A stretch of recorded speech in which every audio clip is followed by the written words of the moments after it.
Well, the other big sporting event next year is the Winter Olympics, and the Russian government is coming to terms with the ban imposed by the International Olympic Committee on its athletes taking part. Only athletes not tainted by the drug scandal will be allowed to take part in February, but not under the Russian flag. Now, Russian President Vladimir Putin has flagged a boycott that would stop even those athletes from competing. Anne Barker has our report. The Winter Olympics in Sochi were Russia's best performance ever at a Winter Games. It topped the medal tally with 33 medals overall and 13 gold. But it later emerged the Russian athletes had been doping on an unprecedented scale. Now, after a 17-month investigation into state-sponsored doping, the International Olympic Committee has taken the unprecedented step of banning Russia from the Pyeongchang Games in February.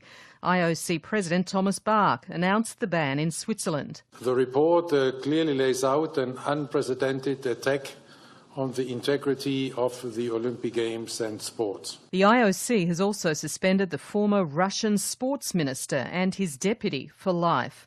But not all athletes will be punished.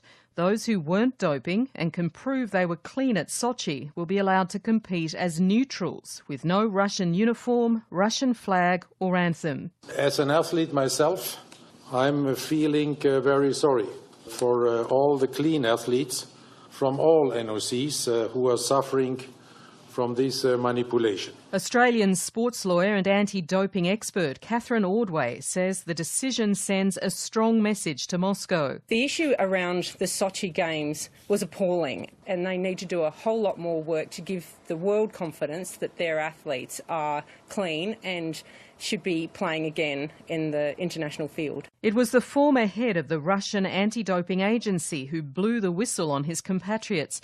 Grigory Rodchenkov revealed a sophisticated scheme where urine samples of drugged athletes were systematically swapped for clean samples through a hole in the wall at the lab in Moscow. In the 4 years since Sochi, nearly a dozen Russian athletes have been stripped of their medals and 25 disqualified. Travis Tygart from the US doping agency says the IOC ban represents a victory for clean sport. Prior to today, the Olympic flame burned a lot less bright, but today people know that integrity matters, fair play matters, clean athletes' rights that ultimately force this decision, they matter.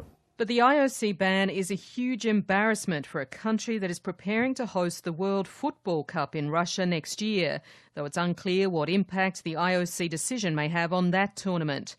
Ordinary Russians like Sochi resident Olga Kushlyanskaya are devastated by the IOC ban. Performance at the Olympics is the result of the whole country's work, not only the athletes. And when the whole country is deprived of the Olympics in such an unjust, undeserved manner, of course it gives a bad impression. Russia says it will appeal against the ban, and President Vladimir Putin says he's considering boycotting Pyeongchang altogether, even for neutral athletes. Anne Barker reporting.